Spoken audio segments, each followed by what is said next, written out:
Resale homes are down 18% from 2023 to 2022 in Greenville County. Is it time to panic about the real estate market?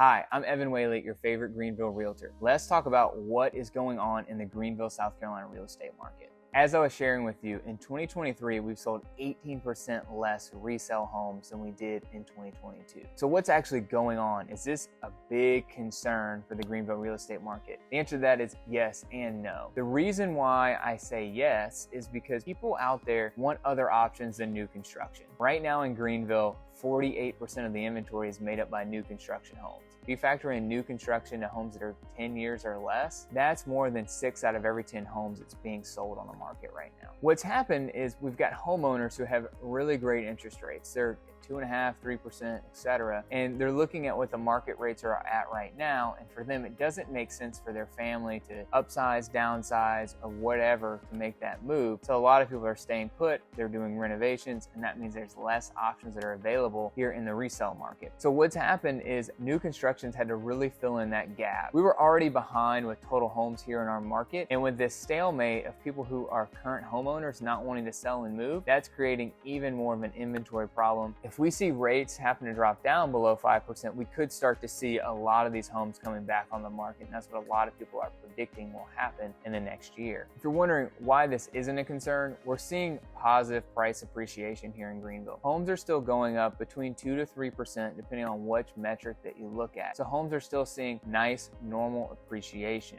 We're just selling a lot less of the resale homes, and overall we've sold less homes this year. We've sold a little less than 11% of the homes that we sold in 2022. Something that I am really concerned about and that I'm tracking continuously is the number of families here in Greenville County that have been unsuccessful in selling their home. That number compared to 2022 has gone up 61%. We've had over 1,500 people decide to put their home on the market and unfortunately not find a buyer for their property. We're seeing this for a lot of reasons. The last 2 to 3 years here in Greenville and throughout the rest of the country mainly, it's been very easy to get a home sold. You pretty much just had to put it out there, put a sign in the ground, put it on all your major searching sites like Zillow, and it was sold. It's not that easy anymore. There's a lot that goes into making sure a home gets sold, and this isn't the video for that, but it is really important if you are a homeowner, really anywhere that you're watching this, that you pick a really good team to support you and get your property sold, because it's not as easy as it once was. If we look at our market as a whole, it's really being dominated by single family home sales and homes that are on the market. 84% of the homes that are out there have been single family homes. We look at the next category, which makes up over 95% of our total homes that are available. So if you're thinking about moving to the Greenville area and you want to buy a home, you're likely going to be buying a single family or a townhouse. There's very few other options here in our market. When we look at the median and average price home here in the upstate, the median price home was $304,000 and the average price home is right around $364,000.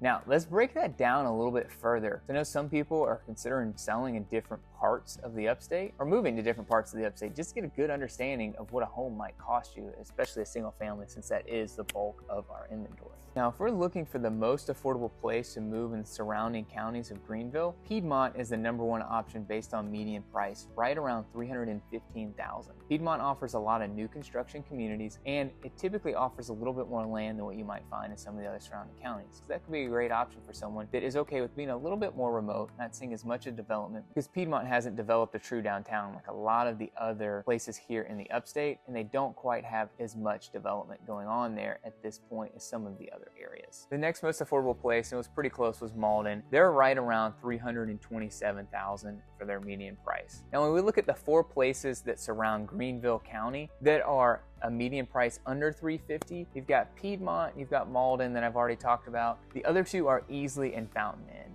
So if you're considering moving to the area and you want to be below $350, those are probably the 4 areas you might want to look into. The next, as we're moving up our list, was actually Greenville. Now, Greenville is going to have vastly different price points. If you're looking at an area, for instance, we call it Augusta Road, it's Augusta Street on the map, that area is going to have some of the most expensive real estate in the whole area. But some of the surrounding areas of that have some of the most affordable. So that's why you get a big mix, and that's why this one isn't at the very top of the list, but it's just something to know.